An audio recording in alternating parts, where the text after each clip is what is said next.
Está entrando no ar. Debate 93.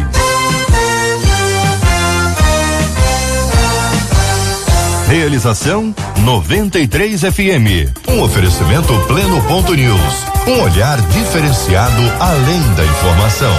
Apresentação J.R. Vargas. Só que não, meu povo, só que não, hoje não. J.R. tá quietinho, foi visitar os pais, tá tranquilinho.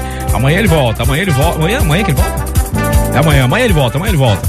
Mas Marcela Bastos hoje será a moderadora do debate hoje. Só que também que não. Bom dia. Mas ela tem um recado pra você. Bom dia, Marcelinha. Bom dia aos nossos ouvintes, aos nossos debatedores também. Então, amanhã a gente tem uma edição, nós já fizemos alguns anos atrás, do debate Você e o Prefeito, quando os nossos ouvintes ficam cara a cara com o prefeito e aí podem perguntar, fazer suas questões, suas demandas. Qual o prefeito que vai estar amanhã com a gente? Prefeito Washington Reis. Você que é morador de Duque de Caxias, ou conhece alguém que mora lá, ou é funcionário de Duque de Caxias, pode mandar pra gente as suas demandas. E-mail debate@radio93.com.br debate@radio93.com.br. Manda pra gente ao longo do dia de hoje, porque a gente vai estar separando e ele vai ser questionado aqui, ele vai responder ao vivo todas as suas questões. Tá bom, Cid? Amanhã, 11 da manhã, então, não perca. Não mora em Caxias, mas conhece alguém, avisa pra turma ficar ligada aqui, tá bom? Pra fazer suas perguntas, tirar suas dúvidas, enfim, participar do debate 93 amanhã com o debate especial Você e o Prefeito. Tá falado, Marcelinha? Muito bem, você também fala com a 93 aqui no... Fale com a 93 pelo WhatsApp 96803-8319 96803-8319. Muito bem, estamos começando mais um debate 93. Hoje é quarta-feira, 13 de junho de 2018, um dia depois do Dia dos Namorados. Muita gente aí preocupada, será que agradou o presente, será que não agradou o presente? Por que a esposa tá de cara feia hoje? Por que será que não? Enfim, essas coisas aí são coisas da vida, né? Pois muito bem, estamos aqui já prontinhos para o nosso debate 93. A nossa equipe já está prontinha para te atender com o maior carinho. Nossa querida Marcela Bastos, a Suelen Lima no atendimento, o nosso querido Jair Cardoso e a nossa Kátia Regina, a nossa Catita, que traz aqui um cafezinho. Daqui a pouco tá chegando um cafezinho que vem do céu, aquele café, viu? O pastor Dalilo já se manifestou aqui, ó. Tô querendo já o café. Pois muito bem, vamos nós aqui. Gente, diz um ouvinte: quando minha esposa e eu discutimos, gente, aí o bicho pega. Nem parece que nós nos amamos, viu? Ambos nos transformamos e acabamos por dizer coisas que sabemos que magoam muito. O passado é trazido à tona e nos tornamos irreconhecíveis. Analisando de cabeça fria, eu penso que tanto eu quanto ela não queremos perder a briga, não queremos perder a discussão. Queremos sair vitoriosos dessa briga aí. Só que esse comportamento tem deixado marcas em nós. Como controlar o ímpeto de magoar o outro na hora de uma briga? O que o descontrole em uma discussão pode causar em um relacionamento? É uma pergunta. É normal querer sair vitorioso de uma briga, mesmo que a briga seja com alguém que nós amamos muito? Aí já viu, né? Que entra naquela questão de que não se está casado com a mesma pessoa, se está casado com outra. Então, dois corpos ocupando o mesmo espaço, vai ter conflito. Entre nós, pastor Marcelo Gleiser, da Igreja Viva em Pendotiba, aqui pertinho da gente. Muito bom dia, pastorzão. Seja bem-vindo. Já entrou numa briga desse jeito assim já, pastor? Bom dia, Cid. Bom dia a todos os ouvintes, bom dia a todos os debatedores. Cid, infelizmente, muitas vezes, quando nós entramos em discussões, nós acabamos perdendo o controle da nossa língua, acabamos falando coisas que nós não queremos e que não devemos. Agora, a partir daí, você querer transformar, ou você, nesse momento, transformar seu casamento num salão de guerra ou numa área de guerra, já é outro parâmetro, já é outra história. Deixa eu só um segundo contar uma história rapidamente, Cid. Um pastor brasileiro chamado Rubem Alves, já falecido, ele contava a seguinte história, que muitas vezes você tem dois tipos de casamento: o casamento jogo de tênis e o casamento jogo de frescobol. O casamento jogo de tênis, onde você é o inimigo do outro e onde você taca a bola longe pro outro não pegar a bola e vence aquele que derrotar o outro. O casamento frescobol é o casamento onde você e o outro não são inimigos, mas são parceiros, e a função é não deixar a bola cair. Então, se você está com uma bola mais longe, ele se esforça para pegar e jogar a bola mais perto. Se você está com uma bola mais baixo, ele está com uma bola mais alto. Muitas vezes o que a gente vive é casamento de jogo de tênis, onde os dois são inimigos e vence quem está com a bola mais longe, quando na verdade o relacionamento deveria ser um casamento frescobol, onde vence quem não deixa a bola cair. Rapaz do céu, nunca tinha. Olha, eu gostei desse negócio, hein? A Exane Alves, parece que é minha parente, hein? Tem Alves na família também. A Exane Alves, psicóloga e master coach também conosco hoje. Muito bom dia, seja muito bem-vinda. O que você achou dessa conexão aí entre o tênis e o frescobol, hein? Bom dia. Bom dia aos ouvintes. Acho que o teu microfone não está funcionando bem. Agora sim, agora está. Agora está. Vamos lá. Acho que essa colocação que o pastor trouxe para nós é perfeita, né? Porque é uma competição desnecessária, porque uma vez que os dois se casam, se tornam um só corpo. E se são um só corpo, como competem com eles mesmos? Né? Então, o casamento, ele é uma cooperação, ele é uma colaboração, e a gente precisa entender exatamente o que o outro tem trazido para dentro dessa relação, que eu, na verdade, não consigo compreender, que não faz parte do meu mapa de mundo, né? Porque cada um temos os nossos mapas de mundo e eles são diferentes. E quando num casamento 2 mapas se encontram, eles precisam, de fato, se encaixar. E a competitividade só vai impedir isso. Então a gente começa a compreender que... Mas acaba tendo essa competição mesmo entre um e outro? Acontece, é muito comum a gente ver casais que querem competir o tempo todo um pela prevalecer razão. sobre o outro. Sim, e na verdade a gente vê que muitas vezes não é para chegar a lugar nenhum, é simplesmente para ganhar o jogo. Bater na mesa e falar que terminou com a minha palavra, terminou com a minha razão. E, na verdade, não estão bobagem, nem preocupados mais com o que ganham, né? Uma grande bobagem. E ninguém ganha nesse negócio. Tem até uma frase de uma psicóloga, não é psicóloga não, na verdade o caso dela era mais grave, que numa briga nem todos ganham, mas ninguém perde, porque se um ganhar, o outro não perde, porque se não perder, o outro também não ganha. Deu pra entender alguma coisa? É pior do que isso. Eu ainda fui gentil. Eu fui gentil ainda, porque foi bem pior, mas o caso era mais grave também. Entre nós também o pastor Odalírio Costa, pastor auxiliar da Igreja Congregacional na cidade alta, não, em Cordovil. Tem cidade alta, tem cidade baixa, né? É cidade alta em Cordovil também. Mas tem cidade baixa também lá? Eu vi falando que tem uma... Não, é porque o Cordovil fica no alto, assim, a cidade alta fica no alto. Cidade alta é isso, né? Cidade alta fica no alto. É verdade, você tem razão, né? É uma coisa assim... meio física, profunda, né? Profunda. Bom dia, pastorzão. E essa discussão do casal aqui? Na verdade, eu vou pegar mais pesado hoje, tá? Sério? Porque acaba que eles não...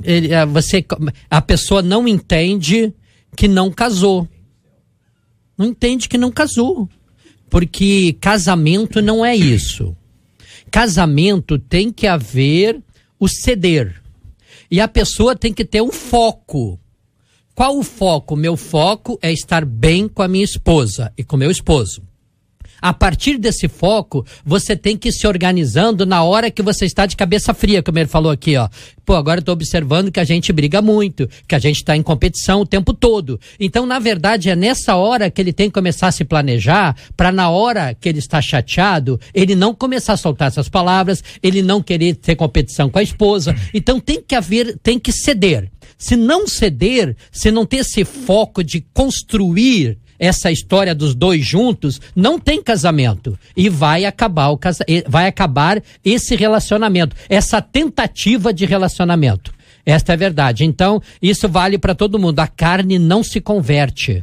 As pessoas não entendem isso. Então, o que acontece? É uma luta constante. Então, se nós não tivermos, e ele, pelo jeito, é cristão, por isso que mandou isso pra gente, tem que haver o trabalho da mansidão, da paz, da alegria, do amor. Isso está inserido dentro do casamento. Domínio próprio, dentro do relacionamento. Se não construir isso, dia após dia, desde o primeiro dia, desde o namoro, desde o noivado, não vai chegar a lugar nenhum. Muito bem, estreando hoje a mesa aqui, mas a gente já até botou um terror para ficar um pouco mais nervoso, mas ele falou, não, tá tranquilo, tá tudo certo. Pastor Adilson Habib, da Igreja Assembleia de Deus Vencedores em Cristo, em Belfort Roxo. Muito bom dia, seja bem-vindo, pastorzão. Bom dia a todos os debatedores, bom dia a todos os ouvintes da rádio. Uma coisa que me chamou muita atenção na proposta desse tema é que nós poderíamos, no início dela, diante de tudo que foi dito aqui, dividir ela em 3 fases. A primeira fase é a fase da discussão, porque é inevitável não haver uma discussão. Sim. Para um ideal, para algo de melhor, sempre há a discussão. Só que essa discussão aqui, ela toma um rumo diferente, que entra na segunda fase, que é a fase da mágoa. A discussão tem que saber exatamente no que se trata e se aquilo é para o bem ou para o mal. Porque existe a hora da renúncia, a hora de que alguém tem que ceder. Alguém tem que perceber o que está acontecendo no momento para que aquilo não vá extravasar e além do alcance ou além do limite. E possa se perder o controle na hora daquela conversa que gerou essa discussão. Então, a primeira fase que eu percebo aqui, gostaria de compartilhar com todos, é que nessa proposta há a discussão, e essa discussão ela vai além do limite, porque o que ela traz? Uma transformação. Essa metamorfose, essa transformação, ela faz com que eu deixe de te entender como esposa e você me entender como marido. Aí a gente já fica irreconhecível, que é no próprio tema escrito diz que quem vê não diz que são duas pessoas que se amam. E outra coisa que me chama a atenção é que chega o momento da cabeça fria, aquela hora que você fala, que é que eu fiz? O que é que eu falei? E o pior é que isso é contínuo. Sempre acontece, nós sabemos aonde vai dar e aonde vai terminar. Então eu percebo aqui, queria deixar uma pequena ilustração para enriquecer o que nós vamos discutir aqui nessa manhã, é que se você tem que entender que um casamento é como um copo de café e um copo de leite. O homem se compara ao copo de café, ele tem uma cor e um gosto, eu quero e eu faço, solteiro. A mulher é o leite. Ela tem uma cor e um gosto diferente do café. Eu faço e eu quero também, solteiro. Mas quando mistura o café com leite, muda a cor e o gosto, porque não é mais eu quero, é nós. Rapaz, eu gostei desse negócio. Agora tem um casal aqui que tá com gosto de fel, parece que colocou um pouquinho de fel dentro do café com leite aqui, porque diz assim, bom dia JR, eu vou passar pra ele o bom dia. Ó, tem um casal aqui que misericórdia, gente, é muito palavrão, é muita gritaria, o pior de tudo, a mulher também xinga os filhos de cada nome, não tem respeito nenhum. Aí, Xane, essa coisa de repente os filhos acabaram levando as sobras dessa discussão, acaba também sendo inevitável porque se o casal não se controla, age como se fosse o oposto um do outro, e na verdade somos, mas age como se ele fosse um gladiador no Coliseu. E a esposa, no caso, ou o marido, dependendo de quem tá ou acha que tá com a razão, é o gladiador e o outro é só o escravo que tá lá pra levar a pancada. E os filhos acabam levando a sobra. Não tem jeito, né? Os filhos ficam com a bala perdida, Sim, né? É isso, bala porque perdida. Porque eles não estão na mira e eles vão acabar feridos. E é isso que muitas vezes os pais não se dão conta. Né? A gente percebe que eles estão tão preocupados com aquele momento, eles estão tão preocupados em vencer o outro, que eles não veem o que está acontecendo ao redor deles. E essas crianças ou esses adolescentes, ou ainda que sejam adultos, né? A gente tem a sensação muitas vezes que os filhos pequenos sofrem. Mas a gente vê casais que às vezes com 20, 30 anos de casamento mantêm essa relação hostil, essa relação competitiva, e os filhos ainda adultos não só sofrem por isso, mas acabam repetindo esse modelo. Assimilam mesmo? Assimilam. Ou muitas vezes acabam se ausentando de relacionamentos, né? Abrindo mão de relacionamentos para não ter que viver aquilo que o pai ou a mãe viveu. Então a gente consegue perceber que a dimensão é ultrapassada. Pessoas não querem casar. Sim. Não querem casar porque olha para o casamento, o que a gente está discutindo aqui? Alguma coisa que acaba não sendo bom, sendo desta maneira como nós estamos falando aqui. Então tem muitas pessoas, até filhos desses pais, que não pensam em casar, porque não é um negócio legal. Gente, não é um negócio legal. Se a gente observar esse tipo de relacionamento, não é legal. Não é, você entendeu? Não constrói uma família sadia. Até fica a pergunta às vezes que fala, o que é amor na verdade? Esse amor eros aí, o que é amor mesmo? Porque a gente fala, nós nos amamos, mas parece que não nos amamos. Na verdade, o conceito de amor aí fica um pouco prejudicado também. E é interessante e muito triste, que a gente vê que o conceito de amor muitas vezes acaba associado sim ao conceito de agressão, né? Meu pai amava minha mãe, mas batia na minha mãe. Minha mãe amava meu pai, mas ofendia o meu pai com palavras dos mais diferentes teores e odores. Exatamente. Então, o conceito de amor, ele acaba sendo confundido. E aí vem uma boa desculpa que a gente encontra muitas vezes para não ter comprometimento, para não ter o zelo nesses relacionamentos, né? Eu dou o que eu recebi. Ai. E aí a gente joga na conta do outro. Porque não assume a responsabilidade. Exatamente. O casamento, ele é um pacote completo que vai acontecendo com o tempo. É uma caixinha de surpresa. Porque quando se casa, são novos. Mas o tempo ele vai passando e surpresas da vida vão acontecendo. E uma das surpresas é o próprio segmento da constituição da família.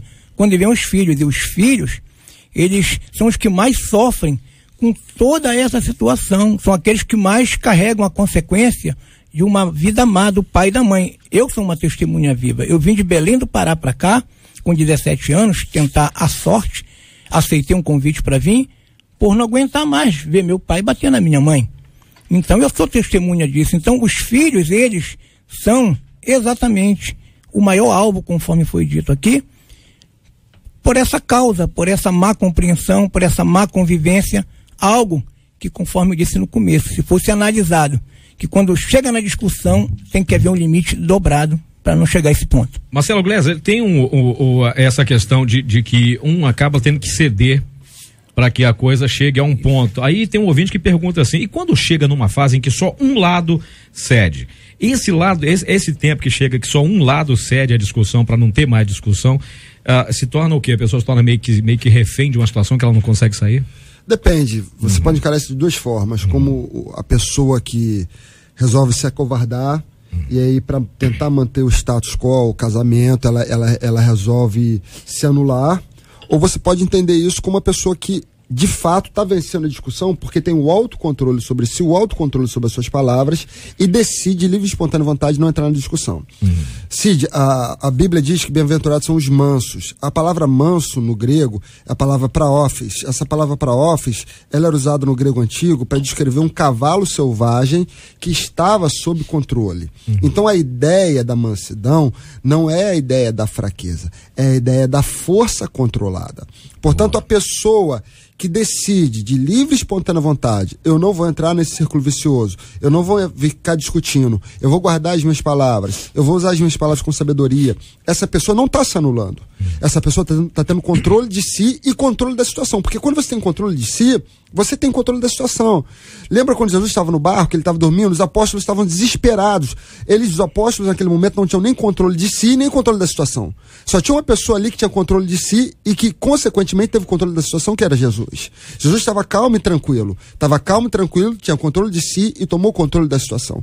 Portanto, quando você opta por não perder o autocontrole em face de uma pessoa descontrolada, você não está se anulando, você está demonstrando que você tem controle de si. E quando você controla a você mesmo, você decide para que lado vai a discussão. Se a discussão vai entrar na agressividade ou se a discussão vai acabar ali. Na verdade, quem não discute por ter o controle é o vitorioso da discussão. Quem se controla, controla o meio no qual está vivendo. E o engraçado é que mesmo desse controle acaba causando irritação na outra pessoa, porque ela se sente um bobalhão falando sozinho. Aí entra o descontrole. Isso é pior, porque aí entra nesse ponto aqui. A outra pessoa acaba entrando num círculo de raiva e de ira cada vez maior, porque tá vendo que a sua raiva não tá produzindo raiva. Tá vendo que a sua raiva não tá produzindo raiva. Isso aí me leva a uma outra pergunta. Essa questão de que um casal acaba no casal, ele vai fazer uma pergunta, que é normal querer sair vitorioso de uma briga, mesmo que a briga seja com alguém que nós amamos muito. Há essa questão de que um se cala porque não quer mais, não vai chegar a lugar nenhum, é o copo cheio. Não adianta você colocar mais nada, que só vai cair pelas bordas, não vai adiantar nada. Essa questão, quer dizer, imagino aqui que um dos dois ou não cede ou quer falar mais alto que o outro. Tem essas duas questões. Enquanto um quer falar mais alto, o outro grita mais. E quando o outro para de falar, o outro também fica sem saber o que fazer e continua falando, é isso? Aí a coisa complica mais um pouco, porque a raiva aumenta mais, porque a pessoa parece que não está se importando mais. Porque o silêncio muitas vezes incomoda mais. O silêncio incomoda, porque o outro não quer o silêncio, o outro quer a reação do outro. E se ele se mantém em silêncio, o que acontece? A pessoa vai ficar com raiva.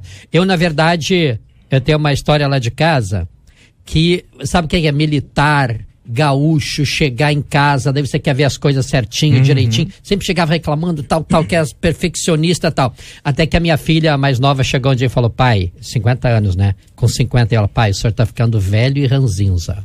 Eu tô nessa fase. Eu entrei no quarto e voltei, reuni a família e falei, quero declarar hoje que a partir de hoje estou mudando completamente. Nunca mais vocês vão pronunciar essa palavra dentro de casa. Mudei completamente. Qual palavra? Ranzinza. Achei um negócio velho, ranzinza. Sabe o que comecei a fazer? Meu amigo, não esquento com nada mais. Nada. Eu quero paz. Tá bagunçado? Fica bagunçado. Não me sempre ficar olhando tudo isso aqui, lá vou para. Que é isso? É uma coisa de velho. Você entendeu? Então mudei completamente. Eu acho que muitos pais de 50 têm que fazer isso. Eu tô me sentindo mal, que eu tô nessa... Aqui, vamos mudar de assunto. Aqui tem uma frase que eu vi um dia desse no Facebook, eu achei bem interessante. De vez em quando tem alguma coisa interessante no Facebook, que um cara colocou lá, gente, pelo amor de Deus, me ajudem. No meio de uma discussão, minha esposa falou, você tem razão. E se calou. cara entrou em pânico, ele não sabe o que fazer mais. Não dá medo, pastor? Já aconteceu já, pastor? A esposa falou, o senhor tem razão? Já falou, e quando a minha fala, pode ter certeza. Curiosidade, ela é maior do que o senhor ou é menor do que o senhor? Ele é o quê? Maior ou menor do que o senhor? Tamanho, altura? Não, menor. Tenha medo. Mulher baixinha. Mulher baixinha. Como é que é aquele negócio do perfume que fala? Como é que é? Nos pequenos potes estão as grandes essências, é isso? Não é isso não, pastor. Você já foi em outra, isso é filosofia pura. É que nos menores frascos estão os melhores perfumes. Os piores venenos também, gente, é sério. Eu não ia falar isso não porque minha esposa é baixinha, tá? A minha também mas tudo bem. Fala, pastor, diga lá. Eu queria aproveitar e retornar, talvez, ao tema, pela uma palavra, ímpeto, que é aquele impulso, aquilo que vem de repente, e destaca que o casal, mesmo sabendo que vai magoar, é algo que ele tem ciência, ele está fazendo aquilo para tocar. E no nosso caso aqui a nível espiritual, biblicamente falando, conforme o pastor que me antecedeu aqui falou, quando você cede na questão espiritual, é o que diz a Bíblia. Você vai e pede perdão para quem está te fazendo mal. Aquilo corta a pessoa toda. E ela vai ter que parar e ver que a proposta dela, já que na pauta diz que ela está sabendo, não vai funcionar. E da mesma forma diz, tu ganhaste o teu irmão ou a pessoa que está contra ti. Uma recomendação bíblica. Na verdade, você vai contra aquilo que ela quer que aconteça contigo. Ao manifestar essa questão espiritual, biblicamente falando, existe em volta a intervenção maligna, que a gente não pode esquecer e nem desconsiderar. Porque o final diz, o que causa isso? Com certeza a separação. Ele não veio para unir ninguém, ele veio para separar. E agora, esse negócio falou sobre essa questão da influência externa, a espiritual, mas e quando tem a influência externa bem humana por perto e começa a colocar coisinha na... Por que você deixou ele falar assim contigo? Você deixou ela falar assim contigo? Como é que é isso, gente? Sabe o que me chama a atenção, pastor? Porque a gente vai agindo no automático, né? A gente vai tendo reações e ações que a gente nem se dá conta que tem. E a gente precisa parar para perceber aquilo que faz e aquilo que fala. E aquilo que ouve também. Porque essas vozinhas externas, né, que vêm para perturbar, que vem de uma maneira bem clara, né, pra gente, às vezes em forma de alguém que a gente admira, na forma de alguém que a gente confia, mas a gente ouve e assimila de uma maneira automática e reproduz aquilo que está sendo dito sem nem se dar conta, sem nem passar por um julgamento próprio do que, para que eu vou fazer o que essa voz fala, para que eu vou continuar agindo dessa mesma maneira, e aí a gente vai tendo comportamentos sem se dar conta deles. E esses comportamentos que a gente vai tendo sem se dar conta de que tem, eles causam dores. Eles causam feridas que muitas vezes são muito difíceis de serem curadas. E quando a ferida já foi curada, e como diz aqui o texto, aqui, ó, o passado é trazido à tona, aí nos transformamos. Pois é, mas a gente precisa voltar para aquilo que a palavra nos diz sobre o passado, né? A gente precisa buscar as nossas justificativas em Deus também.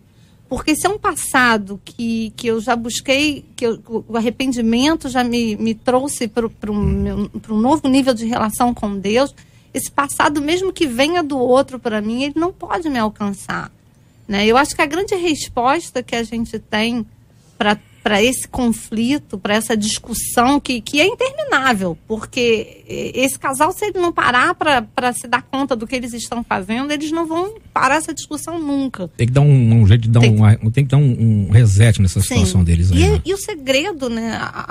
O grande segredo para isso é o amor, né? O amor que a Bíblia fala, né? Que é paciente, que é bondoso, que não se orgulha, que não se envaidece. É esse amor que vai fazer muitas vezes você ceder, muitas vezes vai fazer você calar, muitas vezes vai fazer você olhar para o outro com um olhar diferente desse olhar de raiva, de rancor, de mágoa, de quem está sofrendo toda essa violência. Mas às vezes, quando ela fala desse amor, mas esse amor de Coríntios 3 já não é o amor eros.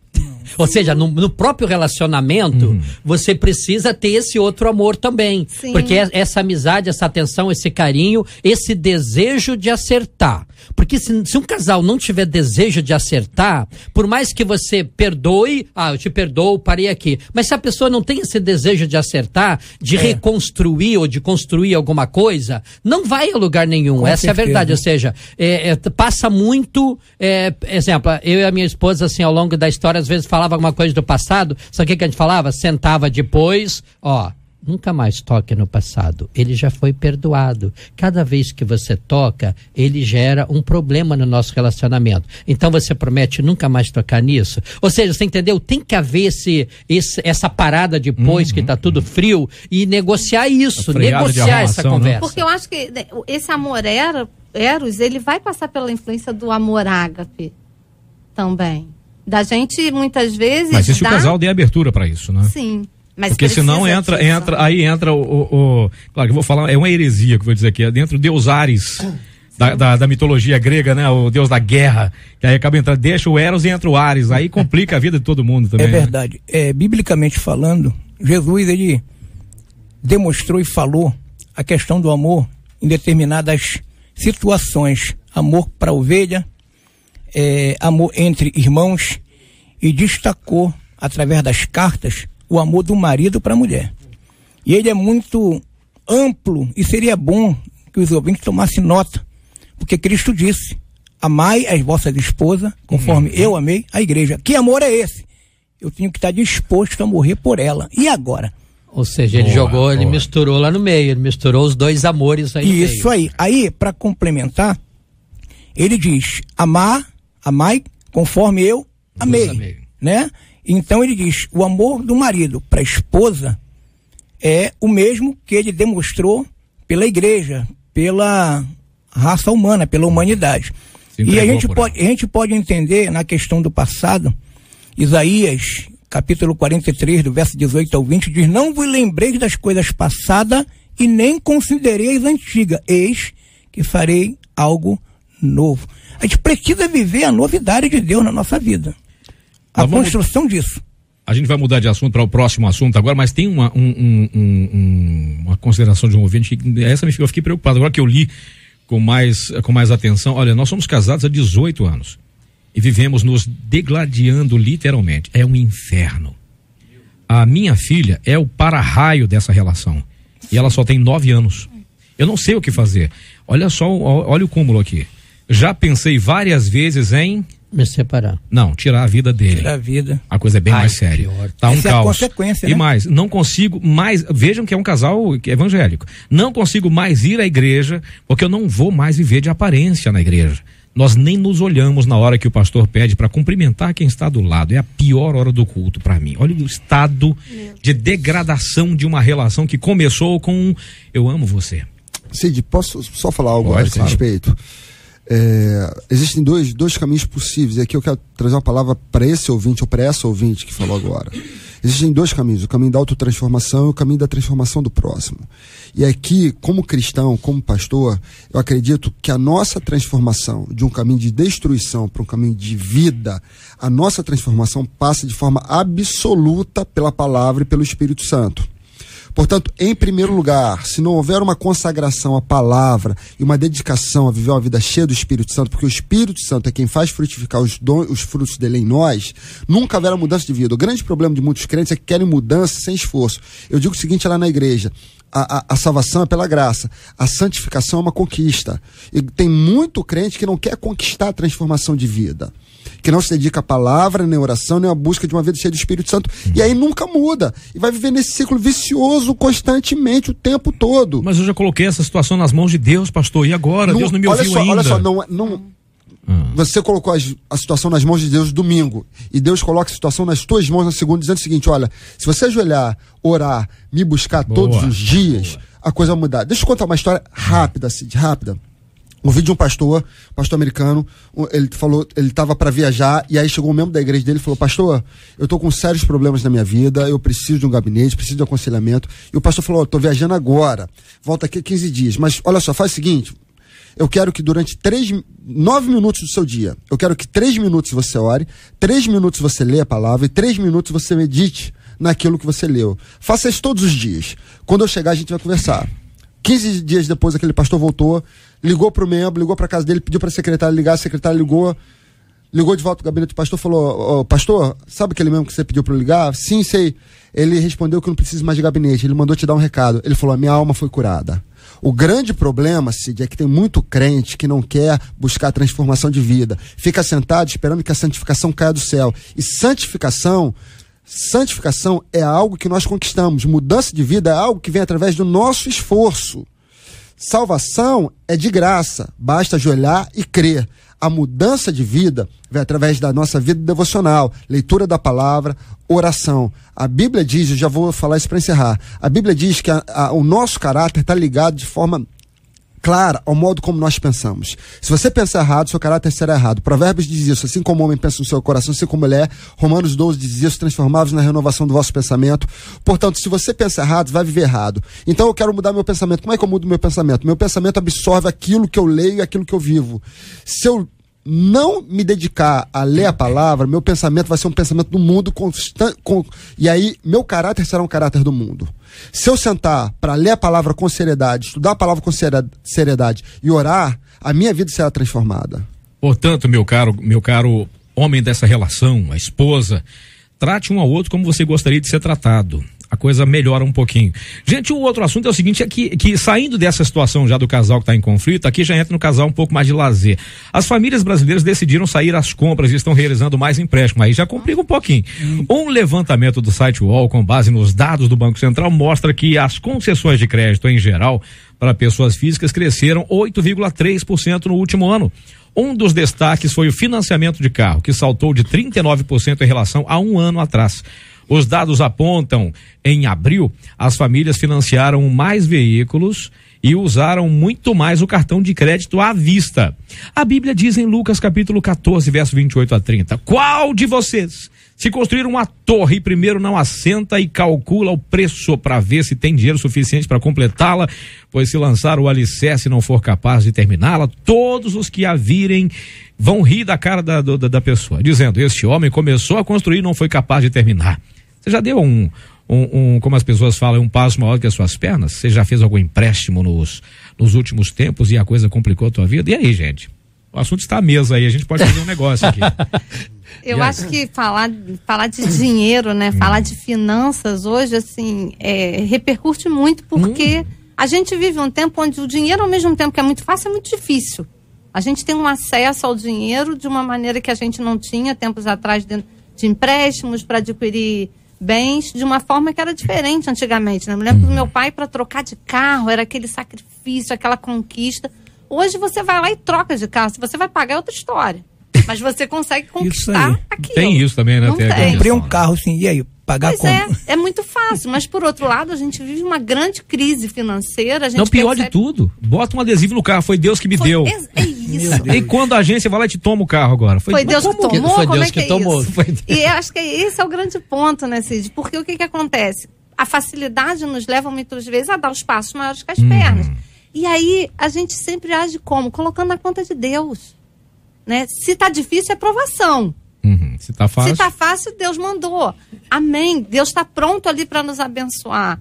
Mas e a nossa responsabilidade nisso tudo? É verdade que a gente não consulta Deus. Só depois para brigar com ele e dizer que foi culpa dele. Mas na hora que a gente está fazendo todas essas lambanças, a gente nunca coloca diante de Deus. E por que a gente não coloca diante de Deus antes? Que a gente tem medo da reprovação dele. Daí a gente vai fazendo por conta própria. Não faz a pergunta porque tem medo da resposta. É exatamente isso. Então, mas porque o certo é o seguinte, quebrar os cartões de crédito, quebrar os cartões das lojas todos. Quebra tudo. Sabe por quê? Porque a internet, ela facilita. Tudo você compra pelo cartão de crédito. E daí todo mundo tem que ter o cartão de crédito para poder comprar as coisas via internet, até passagem de avião, tudo é internet, então é muito difícil. Isso, mas o certo os bons economistas falam isso, quebre todos os cartões de crédito, tudo, porque não funciona. Você vai se enterrar financeiramente.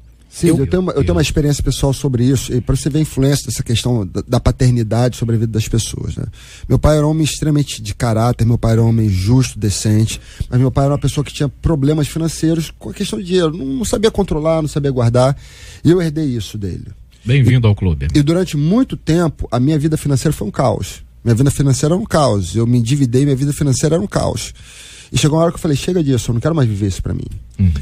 E eu orei, busquei a Deus, Senhor, manda dinheiro do céu, e o dinheiro não caía do céu para pagar as contas. Não caía do céu. Meu Deus. E aí eu comecei a pedir a Deus outra coisa. Falei, Deus, me dá educação financeira então, me dá sabedoria financeira. E eu comecei a estudar sobre isso, comecei a ler sobre isso. E meio que me tornei, não vou dizer um expert sobre isso, mas me tornei uma pessoa extremamente consciente das leis que regem as finanças. Hoje eu falo sobre isso, hoje eu posso pegar alguém e falar, olha, é assim que funciona, desse jeito, desse jeito, desse jeito, desse jeito, desse jeito. E hoje, ainda que eu ainda viva vestígios do que eu passei antes, a minha vida financeira hoje, eu posso dizer, eu não sou controlado pelo dinheiro, eu controlo meu dinheiro. Boa. Porque a grande questão das pessoas que devem é que elas são controladas pelo dinheiro. Elas podem até achar, eu compro o que eu quero, mas na verdade a pessoa é controlada pelo dinheiro pela desorganização. No momento que você começa a controlar o seu dinheiro, e isso é extremamente difícil, tanto é que a Bíblia diz que o dinheiro é como se fosse quase um Deus. No momento que você passa a ter controle sobre Deus, e isso não é fácil para ninguém, no momento que você diz, eu controlo, eu sei onde eu vou gastar, eu sei onde eu vou gastar, eu sei onde eu vou cortar, no momento que você passa a ter controle, a vida muda. Eu falo para as pessoas o seguinte, se o que eu sei hoje, eu soubesse há 10 anos atrás, hoje eu estava rico. Eu estava rico, literalmente rico. Entendeu? Porque no momento que você passa a ter controle, a sua vida muda. Daqui a 2 anos, Cid, eu acredito que vou ter dinheiro sobrando na minha vida. E bastante dinheiro. Pela questão do controle. Você pode deixar seu zap com a gente, pra gente poder entrar em contato depois? Como é que é? Hein? Não, é aqui, ó. Não, é um ouvinte que disse aqui, ó, pastor Adilson. Ouvinte o seguinte, ó, eu acabei com os cartões de crédito. Agora, meu pastor, tá sobrando dinheiro. É pra glorificar de pé, Brasil, diz o nosso irmão aqui, ó. Ele tá usando a sabedoria aí, porque no início aqui do tema diz as famílias brasileiras, no caso tá abrangindo todos, seja pobre e rico, seja quem tem ou quem não tem, seja evangélico, católico, espírita, todas as classes e todas as religiões. No bem da verdade, há uma proposta não só em facilitar, mas sim em nos induzir a entrar dentro dessa facilidade. É uma armadilha. Você quer como? Quer pagar como? E assim vai. Isso foi armadilha, inclusive, para a loja, né? Quer pagar quanto? Isso aí. Aí a pessoa entra, vai, por quê? O que ela pensa? No tempo de meu pai, não tinha isso em casa. Então, une uma coisa a outra. É aí que eu digo que a gente tem que entrar pela questão espiritual, saber aonde vai dar. É por isso que a questão de Lucas, pautada aqui nessa passagem, ela é interessantíssima, porque aqui está falando sobre atual, planejamento. E é muito atual, inclusive. Você só pensa no momento que adquire e dá o testemunho que tem. Eu quero ver você dar o testemunho que pagou no final.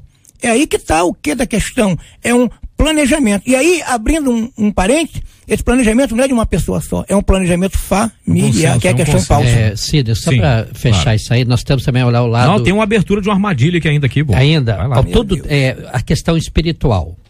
Tem famílias que você vai do avô, do pai, vem, são famílias que tiveram problemas financeiros a vida toda, são gerações e gerações.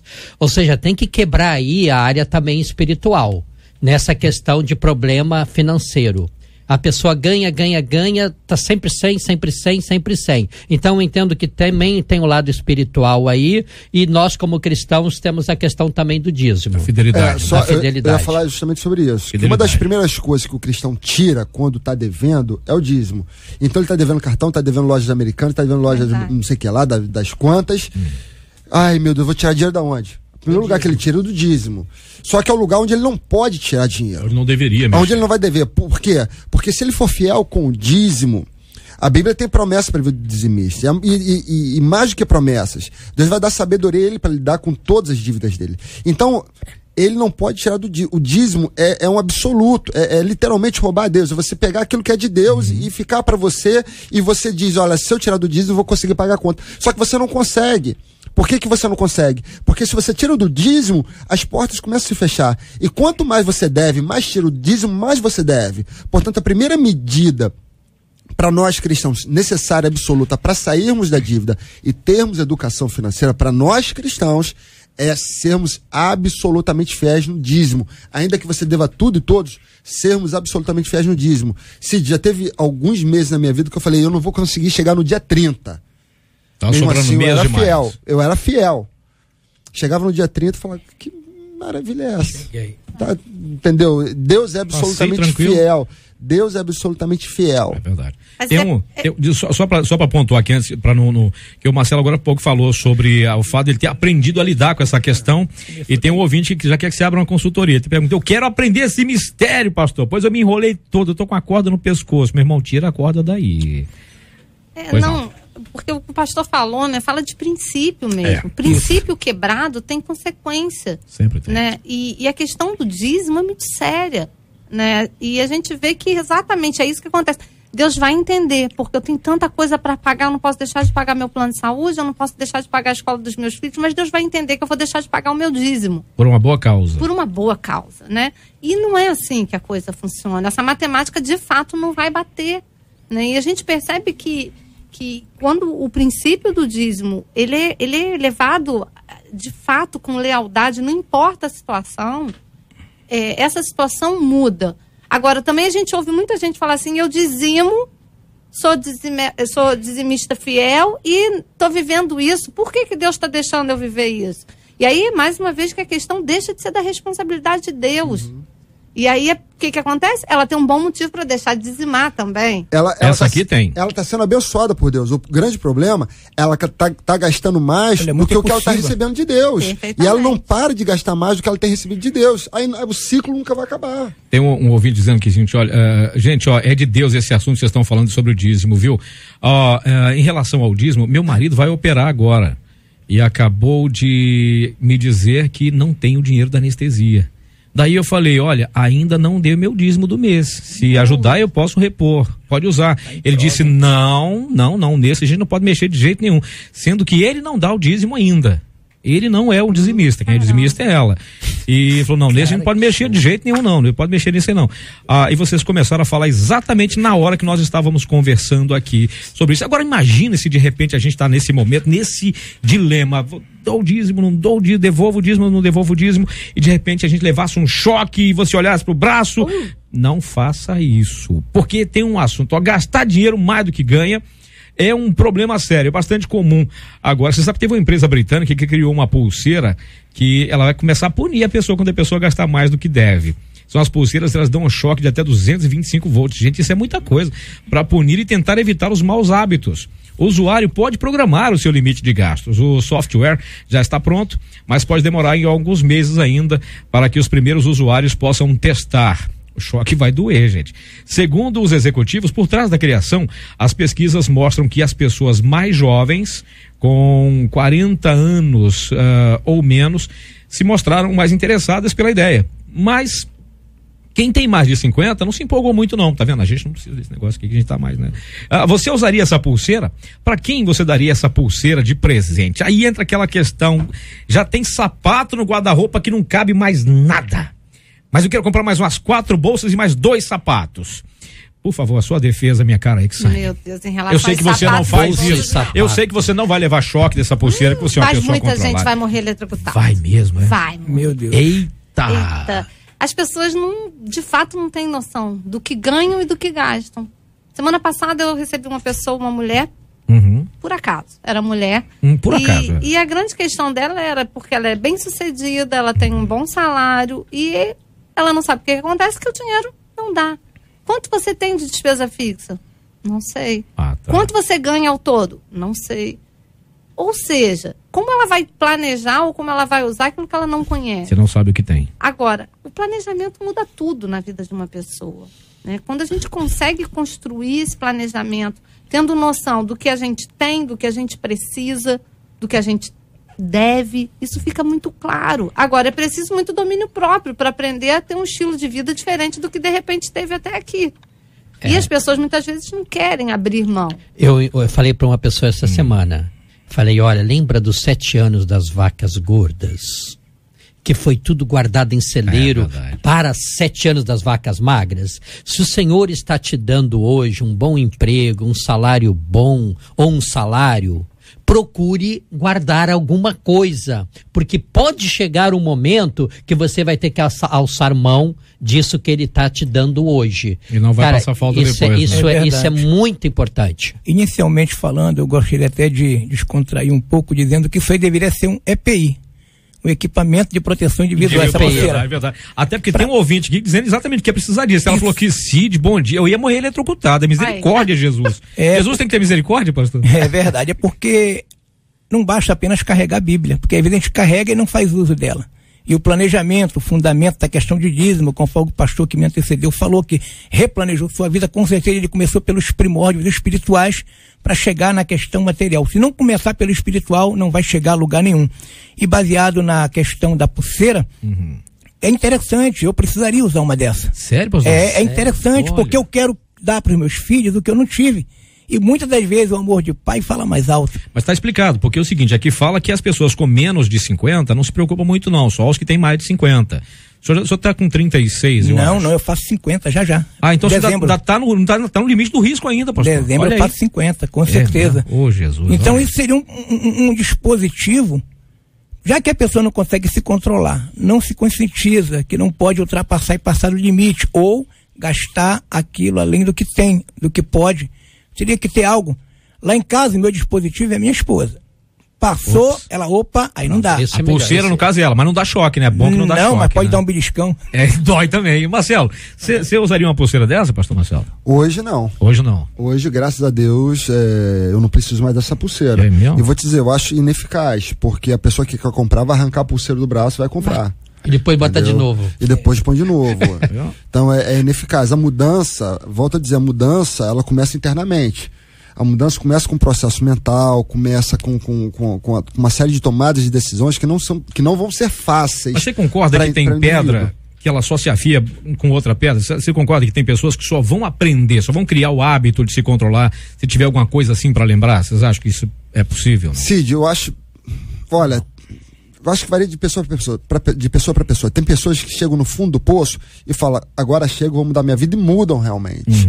Eu conheço casos assim me inspiraram a mudar a minha vida. Não que eu tenha chegado no fundo do poço, mas fiquei endividado e mudei minha vida a partir desse instante. E tem pessoas que chegam no fundo do poço e esperam só ficar um pouco aliviadas para voltarem para o fundo do poço. Então tem gente que não quer, vai gastar a vida inteira, vai dever a vida inteira e não vai ter gente. É gente que tem problemas emocionais seríssimos e tenta satisfazer esses problemas emocionais de uma forma. Gente que não tem uma família estruturada, porque quando você não tem coisas que te satisfaçam interiormente, você vai tentar achar satisfação em outras coisas. Se você não tem uma família estruturada, um pai e a mãe que te dão amor, um marido e uma esposa que te dão amor, um filho e uma filha que te dão amor, se você não tem uma relação de saúde boa com Deus, uma relação vital boa com Deus, você vai procurar satisfação em outras coisas. Geralmente as pessoas mais desestruturadas emocionalmente são as que mais gastam, porque elas precisam repor a carência emocional de alguma forma, como se o ser humano fosse um cofre. Costuma gastar por isso? É como se o ser humano fosse um cofre. Ele precisa depositar uma saúde emocional dentro dele para ele poder viver.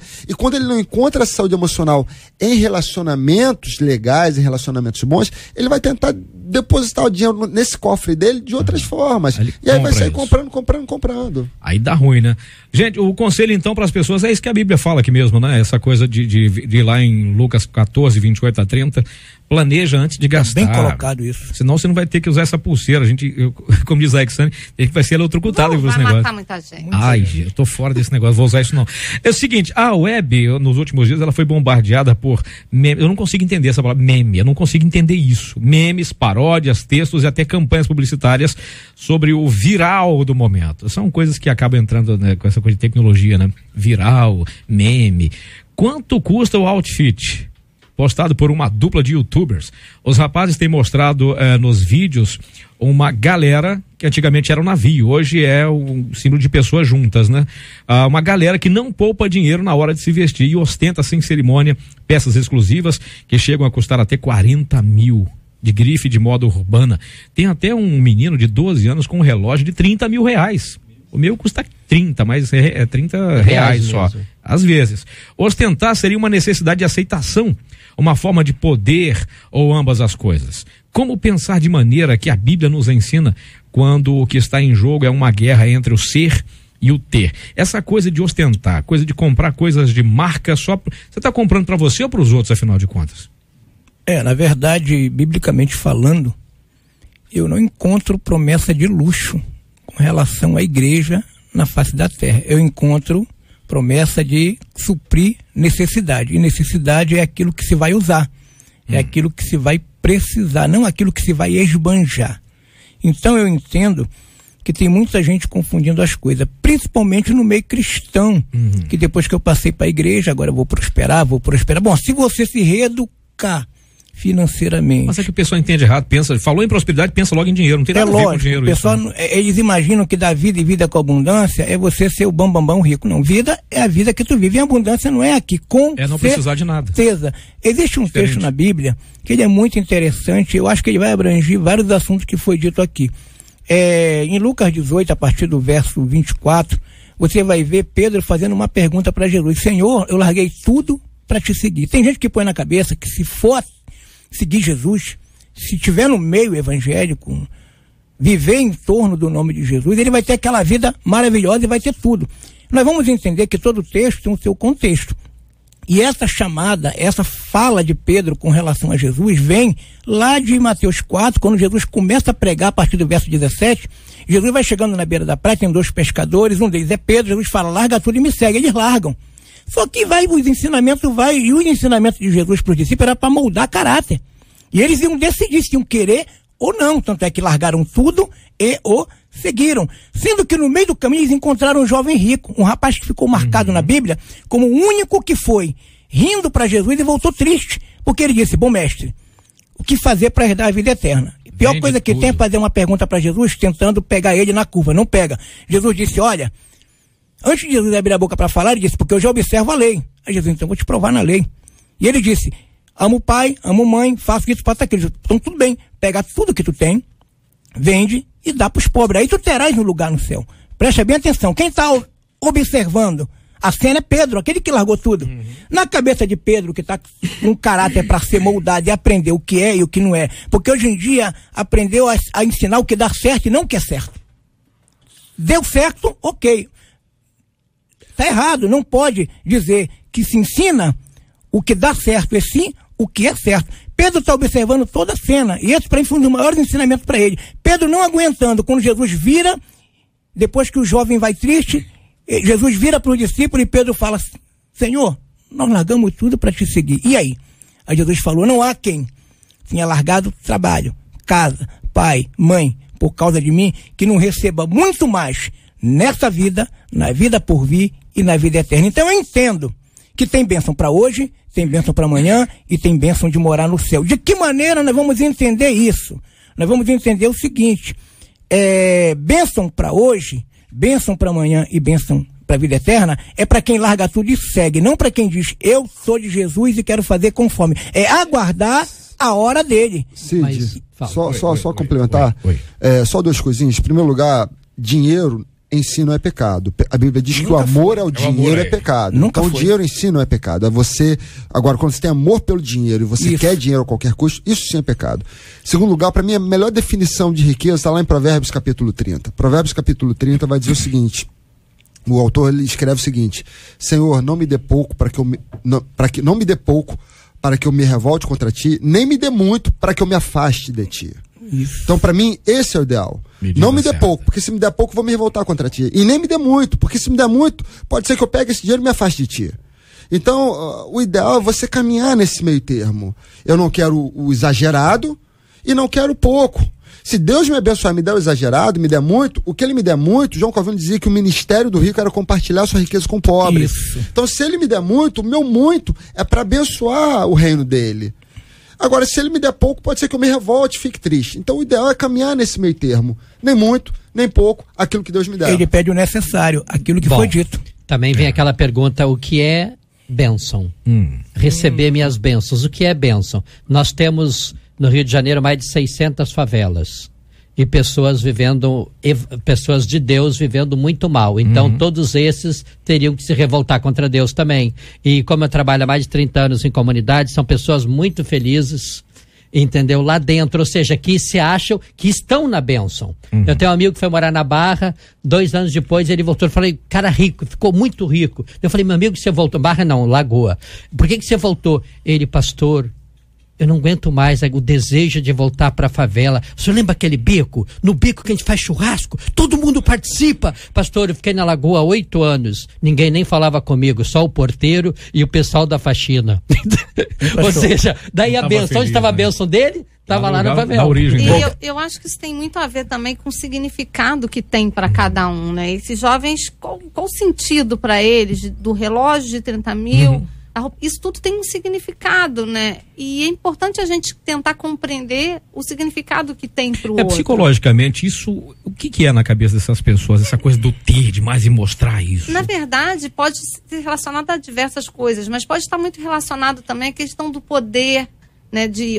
Do que as pessoas vão ver quando me verem vestindo isso, usando isso, chegando nesse carro, né? Eu já atendi um alto executivo que já tinha tudo que queria, já tinha passado de estabilidade, tinha para além do que precisava.